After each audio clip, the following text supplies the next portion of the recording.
Hello guys, अस्सलाम वालेकुम and welcome back to my channel. Hopefully आप सब ठीक होंगे, मज़े में होंगे और अपनी लाइफ को एंजॉय कर रहे होंगे। आज से जो मेरी सीरीज़ शुरू होने वाली है वो उम्रा की सीरीज़ शुरू होने वाली है। अल्लाह के फजल करम से हम उम्रा पे जा रहे हैं और अब मैं आप लोगों को अपनी इन वीडियोस में बताऊंगी कि कौन से एसेंशियल्स हैं जो आपको साथ ले जाना ज़रूरी है फॉर उम्रा, कौन से ऐसे एसेंशियल्स हैं जो आप अपने साथ लेके जाओ ताकि वहाँ जाके आपको परेशानी ना हो। तो इसके लिए अगर अभी तक आपने मेरे चैनल को लाइक शेयर एंड सब्सक्राइब नहीं किया तो must like share and subscribe कर लें ताकि आने वाली मेरी हर न्यू वीडियो का नोटिफिकेशन आपको मिल जाए। तो आपने मेरी वीडियो को एंड तक देखना है, तो उसमें आपको बहुत सारी यूज़फुल टिप्स एंड ट्रिक्स मिलेंगे और आप लोगों को पता चलेगा कि कौन सी ऐसी ज़रूरत की चीज़ें जो आप साथ लेकर जाएं जो वहाँ से बहुत महंगी मिलती हैं और आप यहाँ से अपने साथ लेकर जाएं। पाकिस्तान से तो आपको फ़ायदा होगा उन चीज़ों का। तो चलें, लेट्स स्टार्ट द वीडियो। तो गाइस, सबसे पहले ये मेडिसिन हैं जो कि वहाँ से बहुत महंगी मिलती है। अगर आप वहाँ से एक ORS भी लेंगे ना तो आपको पाकिस्तानी 15,000 का मिलेगा। तो आपने अपनी सारी ज़रूरत की मेडिसिन यहाँ से लेके जानी है पाकिस्तान से अपने साथ। तो सबसे पहले आपकी किट में जो मेडिसिन पड़ी हुई हैं वो सब आपने देख लेनी है और उसके बाद जो नहीं पड़ी हुई वो आप एक डायरी पर लिख लें और वो आप यहीं पाकिस्तान से जाएँ जो बाय करके जाएँ। सारी इसेंशियल्स मेडिसिन हैं जैसे इमोडियम वगैरह हो गई, एंटीबायोटिक हो गई, क्लैसिड हो गई, आइजोमिक्स हो गई और एंटी एलर्जी हो गई, उसके बाद पेन किलर्स हो गए, ORS हो गई। ये सारी जो मेडिसिन है ना गाइस, आपने अपने साथ मस्ट यहाँ से लेकर जानी है, क्योंकि अगर आप नहीं लेकर जाएंगे ना तो वहाँ जाके आपको एक मेडिसिन बहुत ज़्यादा एक्सपेंसिव मिलेगी। तो अभी यहाँ पर मैं अपनी किट में सारा कुछ जो है वो देख रही हूँ कि कौन कौन सी मेडिसिन मेरे पास अवेलेबल है और कौन सी मेडिसिन मेरे पास अवेलेबल नहीं है, और मैं एक डायरी पर उसको नोट डाउन करती जा रही हूँ। और यहाँ पर मैंने जो है अपनी सारी मेडिसिन इस तरह के एक जिप लॉक शॉपर में जो है वो डाल दी है, क्योंकि ये जिप लॉक शॉपर में आसानी से आपको अल्फता वगैरह कहीं से भी मिल जाएगा। और इसमें मैंने इसको इसलिए रखा है क्योंकि अक्सर होता है प्लेन में बहुत ज़ोर से उठा के जो है वो बैग्स वगैरह फेंकते हैं, उसमें आपका ख़तरा नहीं होता कि शॉपर फट जाए, अगर आपकी मेडिसिन निकल के वेस्ट हो जाएंगी। तो इस तरह का जिप लॉक शॉपर मस्ट अपने पास रखें, ये बहुत इंपॉर्टेंट है। और इसमें ही अपनी मेडिसिन की किट पूरी यहाँ से साथ लेके जाएँ जो जो कि आपके रोज़मर्रा की मेडिसिन हैं, एसेंशियल्स मेडिसिन से जो आप खाते हैं। और ये मैंने मेडिसिन की एक लिस्ट भी बनाई थी, आप उसको भी देख लें कि कौन कौन से मेडिसिन जो हैं वो मैं अपनी किट में लेकर गई थी। और ये मेडिसिन लास्ट में आपकी किट में होनी चाहिए। और उसके अलावा जो इन मेडिसिन के अलावा अगर आप और कोई मेडिसिन यूज़ कर रहे हैं तो वो भी आप अपने किट में लाजमी रखें। तो ये मेडिसिन जो मैं अपने साथ लेकर जा रही हूँ ये बहुत इसेंशियल मेडिसिन है और ये बहुत काम आती हैं गाइस, तो ट्रस्ट में यहाँ से लाजमी साथ लेकर जाएं। ओके जी गाइस, तो अब मैं आप लोगों को जो है वो सेकंड टिप भी देती हूँ कि हमने जो है बड़ों की मेडिसिन जो है रख ली जो हमारे वहाँ पे अपने ज़रूरत की है। और अब मैं आपके साथ अगर कोई किट जा रहा है तो उसके लिए भी मैं आपको टिप्स देती हूँ कि कौन सी मेडिसिन आपके पास ज़रूर होनी चाहिए। तो सबसे पहले हम बच्चे की किट देख लेते हैं, उसमें कौन कौन सी जो है वो अवेलेबल है हमारे पास और जो अवेलेबल नहीं है, और उसको भी फिर हम अपनी किट में लिख लेते हैं, क्योंकि वहाँ पे आपको पता है आप मेडिसिन बाय नहीं कर सकते, वहाँ से एक मेडिसिन बहुत ज़्यादा एक्सपेंसिव मिलती है। तो अभी हमने खोल ली है बेबी की किट, मैं आपको दिखाती हूँ और उसमें हम चेक करते हैं कि कौन सी किट अवेलेबल है और कौन सी लाने वाली है। ये बेबी की किट जो है गाइस हमने खोल दी है। अब हम देखते हैं इसमें कौन सी जो है वो ज़रूरत की जो हमने साथ लेके जानी है। Calpol is very important, Calpol होनी चाहिए क्योंकि बच्चों को बुखार हो जाता है तो कालपोल लाजमी होनी चाहिए। ब्रूफिन जो है वो आपने नहीं देनी है क्योंकि ब्रूफिन जो है वो बच्चों की किडनीज पर असर करती है, वो अच्छी दवाई नहीं है। सेकंड पे पैनाडॉल हमारी मोस्टली जो है ख़त्म होने वाली है, तो ये भी हम अपनी किट में लिख लेते हैं। उसके बाद जो है ये तो विटामिन की है, इसकी ज़रूरत नहीं है क्योंकि, और ये कोल्ड्रिक्स मोस्ट इम्पॉर्टेंट दवाई जो है कोल्ड्रिक्स लाजमी बेबी के लिए रखें, क्योंकि अगर बच्चे को फ्लू वगैरह वहाँ पर हो जाता है, गर्मी है तो हो सकता है। तो कोल्ड्रिक्स मोस्ट इम्पॉर्टेंट ये रखें, ये भी हमारी ख़त्म होने वाली है तो उसको भी किट में लिख लेते हैं। उसके अलावा ऑनसेट, अगर बच्चे को नौजिया वगैरह हो रही है या वॉमिट हो रही है तो दिस इज़ मोस्ट इम्पॉर्टेंट दवाई, तो ये भी लाजमी आपने रखनी है अपनी किट में। उसके अलावा जो है ये एंटी एलर्जी होनी चाहिए, एक ज़ाइट्रिक हो और डिफरेंट हो, क्योंकि अगर आप एक ही दवाई बच्चे को देंगे ना तो वो असर नहीं करती, आपने डिफरेंट रखनी है। अगर आपका जो किड है वो 1 ईयर से लेके 9 तक है तो आपने ये वाली दवाइयाँ रखनी है उसके लिए। ज़ाइट्रिक जो है वो देंगे, और उसके अलावा एक एंटी आल हम इसमें ऐड कर देते हैं। एंटी आल ये हमारे पास जो है ये फिनिश हो गई है, तो ये हमारी मंगवाने वाली है, तो इसको भी हम अपनी किट में जो है वो लिख लेते हैं एंटी आल। और उसके अलावा और कौन से इम्पोर्टेंट है, और उसके अलावा ये एक solo for mouth and throat spray, अगर बच्चे का गला वगैरह ज़्यादा दुख रहा है तो एक ये स्प्रे आप रखें अपने पास, ये भी ज़रूरी है। और उसके अलावा ये जेंटल, ये जो है पैरासाइट्स की दवाई है कि अगर बच्चे को बहुत ज़्यादा इचिंग हो रही है तो आप ये 1 टेबल स्पून जो है वो दे सकते हैं। लेकिन आपने ये मेडिसिन जो है अपने किट में लाजमी रखनी है। और उसके अलावा एक बहुत अच्छी किडविट्स की विटामिन है, आप वो साथ रखें कि अगर बच्चे की एनर्जी जो है वो ड्रेन होती है तो आप उसको दे सकते हैं।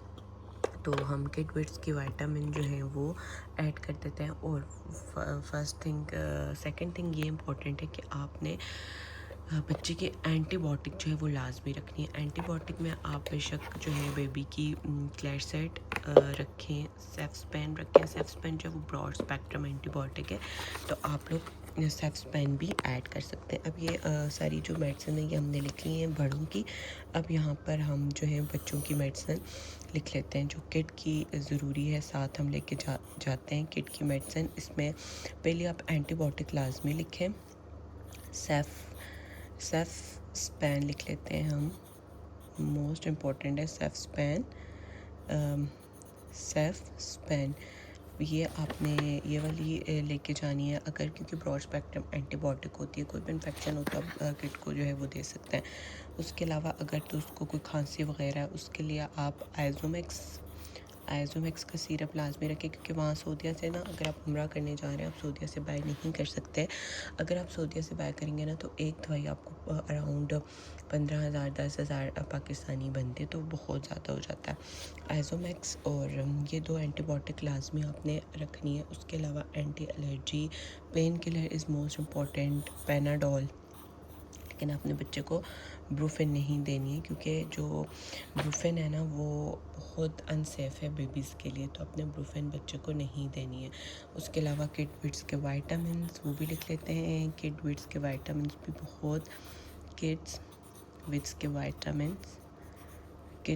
वाइटामिन वेरी इंपॉर्टेंट, ये भी आप लिख लें। हाँ, ये होगी एंटीबायोटिक होगी, उसके बाद कॉन्स्टिपेशन की दवाई हो गई। और अगर तो बेबी का जो है वो पेट लूज़ हो जाता है तो पेट लूज़ होने की भी दवाई होनी चाहिए। वैसे तो छोटे बच्चों के पेट लूज़ होने की दवाई नहीं है, तो एक ये मिलते हैं अगर बच्चे का पेट लूज़ हो जाए। ये एंट्रोजर्मिना के साशे हैं और ये हमारे एक्सपायर हो चुके हैं, इसलिए ये भी हम न्यू मंगवाएंगे। क्योंकि अगर तो बेबी को मोशन लगते हैं तो आप ये बेबी को जो है वो दे सकते हैं पानी में जो है मिलाकर। और उसके अलावा ORS तो आपने अपनी किट में लाजमी रखना है, ठीक है। एंट्रोजर्मिना और उसके अलावा हाइड्रासेक साशे होता है वो रख लें, ये इंपॉर्टेंट है। अगर बच्चे का जो है ना पेट लूज़ हो जाता है तो वो उसको हम जो है वो दे सकें। तो ये पहले हम लिख लेते हैं एंट्रोजर्मिना, ये देखें ये वाला होता है ये अगर छोटे बेबी का जो है पेट लूज़ हो गया तो आप उसको ये एंट्रोजर्मिना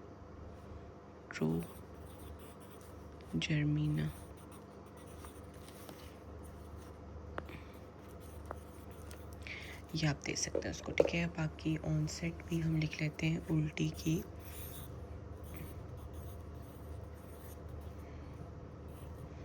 अगर बेबी को वॉमिट वगैरह होती है। उसके बाद पैनाडोल भी हमने लिख लिया और एंटीबायोटिक्स भी हमने लिख लिए। तो ये हमारी किट हमारी मेडिसिन की जो है वो लाजमी हमारे साथ होनी चाहिए, ठीक है।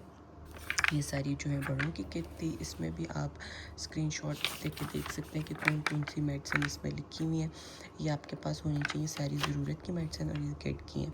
किट की भी ये वाली लाजमी आपने अपने साथ या अपने यहाँ से बैग में लेके जानी है। तो चलते हैं अब बाकी जो है पैकिंग वो स्टार्ट करते हैं।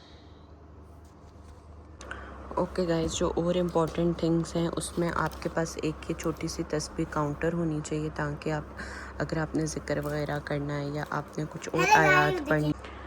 ओके गाइस, तो उसके बाद आपके पास ये एक काउंटर होनी चाहिए। और इसकी इम्पोर्टेंट इसलिए, अगर आप लोगों ने सफ़र में कुछ ज़िक्र वगैरह करना है, दरूद पढ़ना है, दरूद पढ़ना है, ज़िक्र करना है, तो आप उस पर आसानी से कर सकते हैं। तो आप ये यहीं से साथ लेकर जाएं। उसके अलावा एक ये वाली 7 दानों वाली आपके पास एक तस्बीह होनी चाहिए। जब आप तवाफ़ करेंगे तो ये बहुत इंपॉर्टेंट है, वरना अगर आप हाथ पे काउंट करते रहेंगे तो वो आप भूल जाएंगे। तो 7 दानों वाली तस्बीह होनी चाहिए। और इस तरह का एक आपके पास होना चाहिए लिफाफा, कोई भी आप बनवा लें या फिर आप जिस कंपनी के साथ जा रहे हैं वो लोग भी देते हैं। इस तरह का लिफाफा होना चाहिए जिसके पीछे ये स्ट्रिप्स वगैरह लगे हों, क्योंकि जब भी आप मस्जिद में एंटर होते हैं आपने अपने शूज़ जो होते हैं वो उतार के इसमें डालने होते हैं। अगर आप हाथ वगैरह में पकड़ेंगे तो कहीं मिसप्लेस हो जाते हैं, तो आपको दोबारा नहीं मिलते। तो आप इसमें आसानी से डाल दें और इसको आप पीछे अपने शोल्डर पर हैंग कर दें। और उसके अलावा ये आपके पास एक क्रॉस बॉडी बैग होना चाहिए, जिसके अंदर जो हैं वो इस तरह की हों, ज़िप वगैरह हों, काफ़ी सारे इसके खाने हों, क्योंकि इसमें आप अपना कुछ थोड़ा बहुत कैश रख सकते हैं, पासपोर्ट रख सकते हैं, वीज़ाज़ रख सकते हैं, क्योंकि एयरपोर्ट पे और हर जगह आपको दिखाना पड़ता है। तो और ये आसानी से आप इसको अपने क्रॉस बॉडी में हैंग भी कर सकते हैं। तो ये बैग बहुत इंपॉर्टेंट है। और उसके अलावा एक ऐसा हैंडी सा अम्ब्रेला होना चाहिए, क्योंकि वहाँ पे धूप बहुत ज़्यादा होती है और धूप से बचने के लिए आप इस तरह का अम्ब्रेला आपके पास मस्ट होना चाहिए। तो एक अम्ब्रेला आप यहीं से बाय करके जाएं। और अगर तो आपके पास बेबी है तो उसके लिए भी एक अम्ब्रेला आप बाय कर लें, लेकिन बेबी का अम्ब्रेला आप बहुत बड़ा ना बाय करें। अगर आप बहुत बड़ा बाय करेंगे तो उसको आसानी से नहीं कैरी कर सकेगी, आसानी से नहीं उठा सकेगी। तो इस तरह का छोटा सा अम्ब्रेला आपको आसानी से किसी भी स्टोर से मिल जाएगा, तो आप आसानी से उसको बाय कर सकते हैं। तो ये इसेंशियल्स हैं हमारी, जो मैं साथ लेके जानी है। और जो मैंने आप लोगों को दवाइयों के बारे में बताया था वो मैं आपको दिखाती हूँ। उनको आप ऐसे जो हैं अपने बैग में इस तरह से पैक करके रखें और उसके इर्द गिर्द कुछ कपड़े आप डाल दें, क्योंकि अक्सर होता है ना दवाइयों को वो एयरपोर्ट पर अक्सर होता है आपके बैग जो हैं वो उठा के फेंकते हैं, तो उसमें अगर कोई शीशे की बोतल है तो वो टूट सकती है। तो वो आप कपड़ों के नीचे इस तरह का जो है जिप लॉक बैग ले लें, आप अलफता वगैरह से कहीं से मिल सकता है, उसमें आप दवाइयाँ रख लें। तो इस पर ज़्यादा जो है वो दवाइयाँ बाहर नहीं आती और टैबलेट्स वगैरह टूटती नहीं, और जो शीशे की बोतल्स होती हैं वो टूटती नहीं। और इसके इर्द गिर्द आप इस तरह से जो हैं वो कपड़े एडजस्ट कर दें, ताकि इसमें कोई स्पेस ना रहे कि यहाँ से वहाँ पर हो सके। तो बस ये था एक छोटी सी इन्फॉर्मेशन। चलें जी गाइस, तो ये थी मेरी एक छोटी सी वीडियो। होपफुली आपको पसंद आई होगी और आप लोगों को काफ़ी यूज़फुल टिप्स एंड ट्रिक्स मिली होंगी। अब नेक्स्ट आने वाली वीडियोस आपने सारी में देखनी है, उसमें मैं अपनी सारी उम्र की जो जर्नी वो आपके साथ शेयर करूँगी। तो उसके लिए आप लाजमी मेरे चैनल को, अगर अभी तक आपने सब्सक्राइब नहीं किया तो मैं उसमें सब्सक्राइब कर लें, लाइक शेयर कर लें। तो इंशाल्लाह ताला मैं हर एपिसोड आपके साथ जो है वो शेयर करूँगी। तो तब तक अपना बहुत ख्याल रखें। अल्लाह हाफ़िज़।